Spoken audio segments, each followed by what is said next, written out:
حضرت جابر رضی اللہ عنہ بیان کرتے ہیں کہ جب خندق کھود دی گئی تو میں نے حضرت صلی اللہ علیہ وسلم کو بھوکا پایا۔ میں اپنی بیوی کے پاس آیا اور پوچھا کہ تیرے پاس کچھ ہے؟ اس نے ایک تھیلا نکالا جس میں 1 سا جو تھے اور ہمارے پاس ایک بکری کا بچہ پلا ہوا تھا۔ میں نے اسے ذبح کیا اور میری بیوی نے آٹا پیسا۔ میں نے اس کا گوشت کاٹ کر ہانڈی میں ڈالا۔ اس کے بعد حضرت صلی اللہ علیہ وسلم کے پاس لوٹا۔ بیوی نے کہا کہ حضرت صلی اللہ علیہ وسلم اور آپ کے صحابہ کرام کے سامنے مجھے رسوا نہ کرنا، یعنی زیادہ آدمیوں کی دعوت نہ کر دینا۔ جب میں آپ صلی اللہ علیہ وسلم کے پاس آیا تو چپکے سے عرض کیا، یا رسول اللہ، ہم نے ایک بکری کا بچہ ذبح کیا ہے اور 1 سا جو کا آٹا ہمارے پاس تھا وہ تیار ہے، اور آپ صلی اللہ علیہ وسلم چند لوگوں کے ساتھ تشریف لے چلیے۔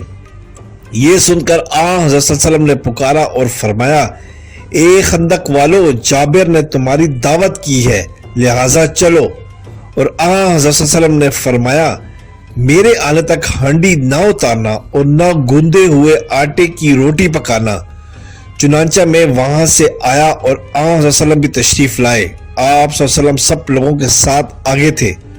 میں اپنی بیوی کے پاس آیا اور وہ بولی، تمہاری ہی رسوائی ہوگی۔ میں نے کہا، میں نے وہی کیا جو تو نے کہا تھا۔ بالآخر اس نے گوندا ہوا آٹا نکالا اور آپ صلی اللہ علیہ وسلم نے اس میں لعاب دہن ملا دیا اور برکت کی دعا کی، پھر ہانڈی میں لعاب دہن ملا دیا۔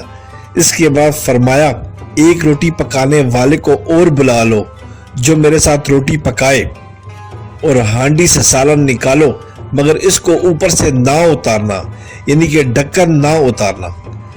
حضرت جابر رضی اللہ عنہ کہتے ہیں کہ اس وقت حاضرین 1000 تھے، اور میں خدا کی قسم کھا کر بیان کرتا ہوں کہ سب نے کھایا، یہاں تک کہ چھوڑ دیا اور لوٹ گئے، اور ہماری ہانڈی کا وہی حال تھا کہ ابل رہی تھی، اور آٹا بھی اس طرح تھا کہ اس کی روٹیاں پک رہی تھی۔